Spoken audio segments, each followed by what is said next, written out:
with AJ Jacobson from Rivals. Okay, cool. Drew, I asked Coach Cristobal the other day, I said, name some things that have been standing out to you in fall camp here. And one of the first things he mentioned was, he said, under the leadership of Dru Mathis, the linebacking core has been excellent, you know, et cetera, et cetera. But why did he phrase it like that? What have you been doing to make him say that to us?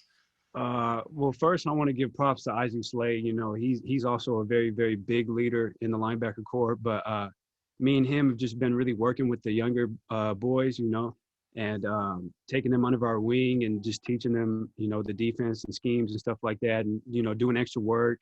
Sometimes when we have off days, we'll just tell them, you know, we'll be at the facility going over some corrections if you want to come, and they'll come, and kind of just take them under our wing and, you know, teach them everything they need to know. Next question comes from James Crapia, the Oregonian.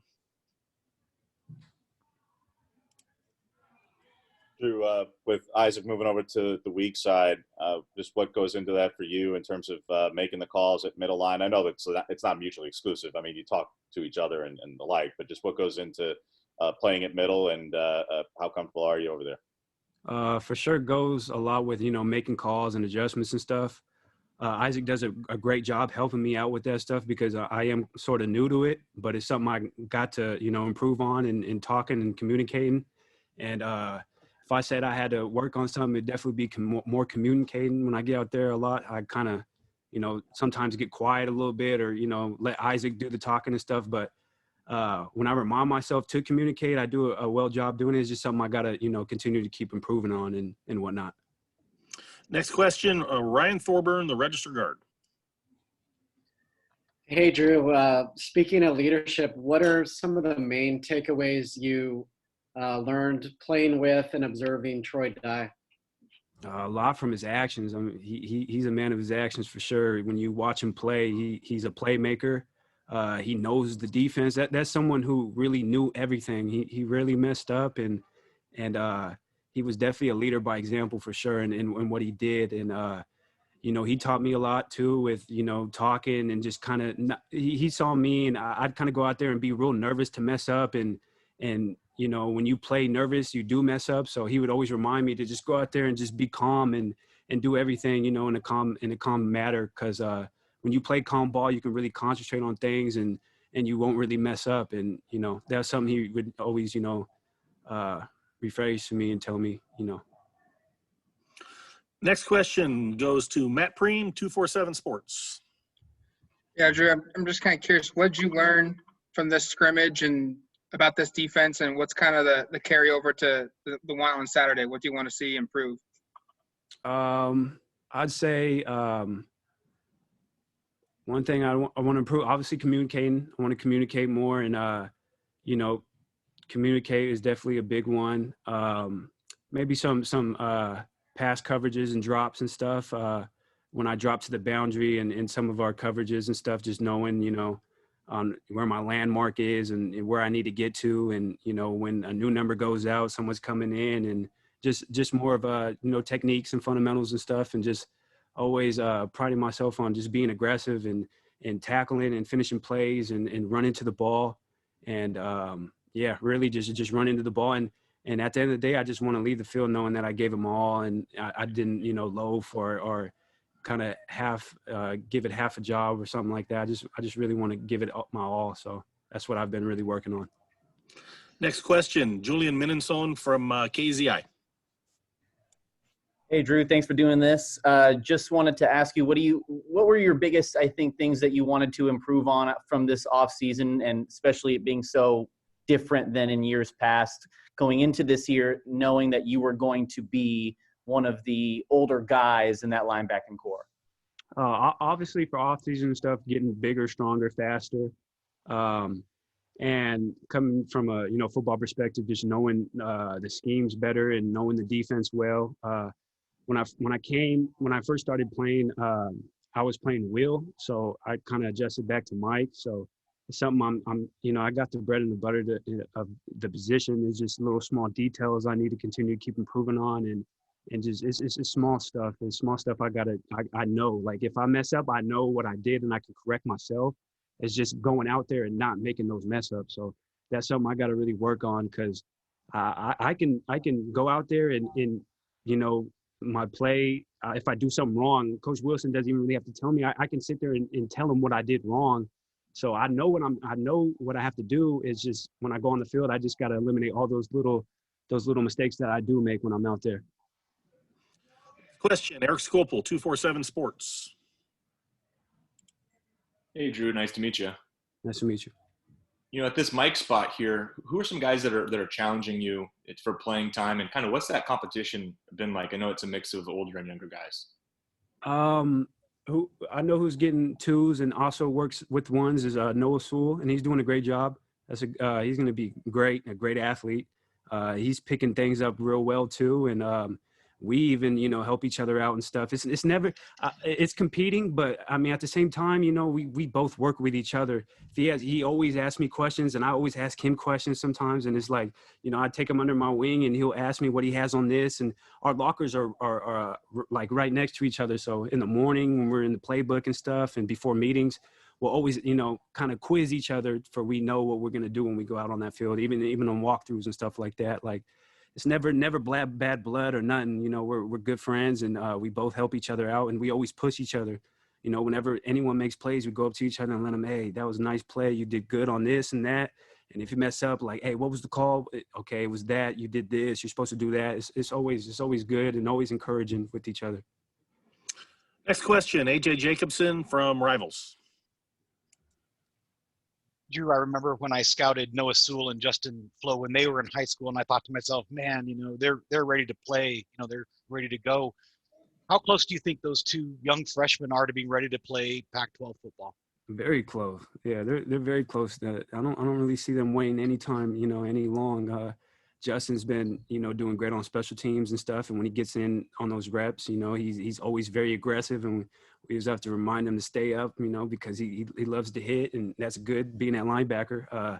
So I think they're both very close, and they will see playing time this year. So it's going to be exciting to see them both play. Next question comes from James Crapia, the Oregonian. Drew, stylistically, between the two inside linebacker positions, I know even when we saw you play last season and when Troy was out at times, that's a really much more downhill position. Whereas Mike, like you talk about dropping into coverage, I mean, Isaac led the country at linebacker and passes defended. So how much more are you going to be asked to drop into coverage compared to, being downhill when you're on the weak side? Obviously a lot, a lot of it is passing, going into coverage and stuff. So that's good though, because it's something I can improve on. So I think playing Mike will be good. I've got a couple interceptions, being at the right place. Today I had one off a tip ball. Jamal Hill did a great job just kind of breaking the pass up, and I was right there at the right time. So and it's fun. I like dropping back into coverage. It's fun. Being able to be back there and, be able to try and get the ball and make an interception or make a play on the ball or make a big time hit. So it's something I'm getting more comfortable with, but, it's something I still need to improve on. And Coach Wilson, Coach Avalos are doing a great job working with me.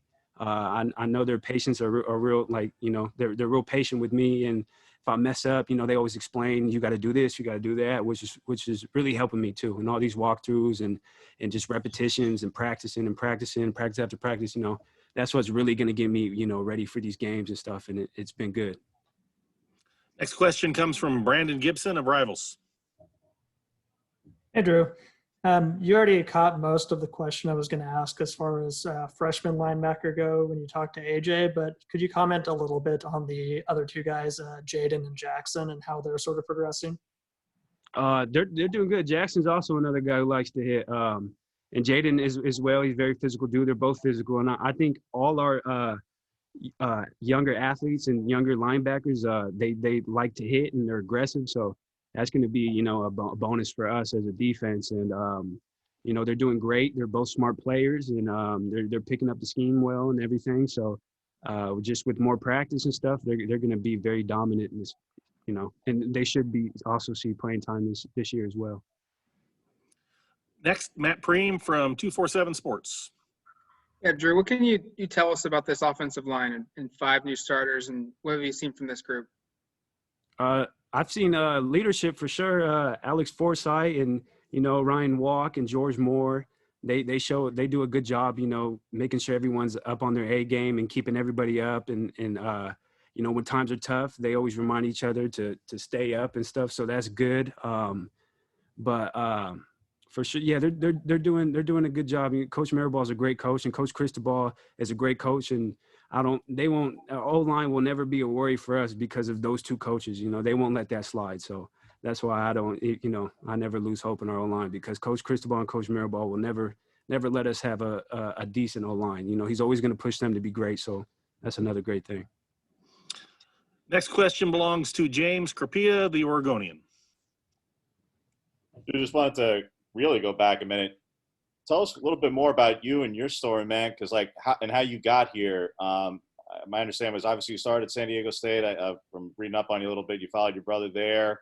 Obviously then went to JUCO, and not a program known for producing a lot of guys out of the JUCO ranks. And from my understanding, you also have like a 4.0 GPA. And how old did you get here, man? You were a late addition. Like, you got offered, and I think you signed like 2 weeks later. You originally like favoring Baylor. Like, how'd all this go down, man?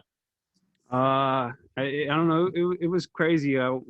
Like you said, I started off at San Diego State out of high school, and I kind of felt like I went there because my brother was there. I thought it'd be cool to, be there with my brother. And then, he was a senior. So after his year, I went up, and when I was going into my sophomore year, I was, that's when I kind of realized that, hey, I came here because of my brother, and I kind of wanted to do my own thing. So I decided to go JUCO. And I went to Mopark, and the reason I did choose Mopark because there's Ventura College, right down the street from me, and they're a great JUCO. But I had family. My uncle was coaching at Mopark, and I had another mentor that was coaching there too. So I thought it'd be a great fit, and I think it'd be good to keep me away from my friends when I was, being in junior college, stay focused and whatnot. So I decided to go to Mopark, and yeah, I mean, they don't really produce athletes like that, but it's a great coaching staff, and they're always going to do their best to try and get you out. So that was another great, advantage to have there. And started getting offers. Definitely was considering Baylor. And then, Coach Hayward and Court Dennison at the time had reached out to me and told me to come take an unofficial. So I came on unofficial, and then after that unofficial, I committed. Next question, AJ Jacobson from Rivals. You've had a number of linebacker coaches in your career. So just talk about Coach Ken Wilson and what it's like playing for him and having him in charge of your unit. He's a great man. He's a great dude. I love Coach Wilson. He is very nice. I mean, he's not really mean. He's not a mean dude. He likes to help. He's a hardworking man. He's there real early in the morning and doesn't leave till real late. And him and our GA Jace does a really great job, making sure we have the correct notes on all our cut-ups and just extra stuff. He'll hold optional meetings if we want to attend on Zoom earlier in the day. And I mean, a lot of us attend and get, more extra work in and whatnot. And they both do a great job just giving us all extra information that we need. And he'll always, give us a little feel for how the next practice is going to be, what we're going to call, what we're going to run, what we're going to see from the offense. So he always does a great job kind of, keeping us up to date with everything. And he's definitely a hardworking man. And he's definitely the reason why I'm, improve. I feel like I'm improving. So that's a good thing. Him and Coach Avalos and Coach Jace Parker. Next question, back to James Crapia, the Oregonian. Yeah, just to follow up on what we were last talking about, Drew. If I told you like 3-4 years ago, hey, you're going to be the starting middle linebacker for the reigning Pac-12 champions, I mean, like, how hard to believe is kind of the position that you've managed to find yourself in? Like, as much confidence as like you have in yourself and your ability, like, again, like go back a couple of years ago when you're at San Diego State, or maybe even back to high school, and then say like, this is where you find yourself now. Like, how unforeseen is this for you? It's big for sure. I still kind of wake up and think like, man, I'm at Oregon. My older brother Kendrick Mathis, this was his dream school, so I'm kind of living his dream through. He kind of gets to dream it a little bit too, because we're both brothers, and he always calls me and comes down here and stuff, and I'm able to walk him through the facilities and stuff. So it's exciting for him, and it's exciting for me as well. And if you guys would have told me this when I was back at San Diego State, I don't think I would have believed it at all, especially when I went back to JUCO. There were some times I thought I made the worst decision. And I just kept, you know, believing in myself and working hard and, you know, doing extra stuff and just working with coaches and making sure I was in the weight room and whatnot and getting my film out. And that's when, you know, things started looking up right for me. And I had coaches at San Diego State tell me that I probably made the worst decision of my life, leaving them to go JUCO. And they were telling me that, you know, it's not likely for a kid to go back D1 after leaving a Division I program, and JUCO is not for me and stuff like that. And I mean, I feel like God just had a vision for me, and I had a vision for myself because even my family was telling me that I should probably just stay, and they were kind of nervous with the situation of me coming back home. But you know, if you have dreams, I mean, and you work to fulfill those dreams every day, you'll be fine. You'll be fine. Appreciate it, Drew. Nice job. Yes, sir. We're done with you. Have a good day. You too. Thank you.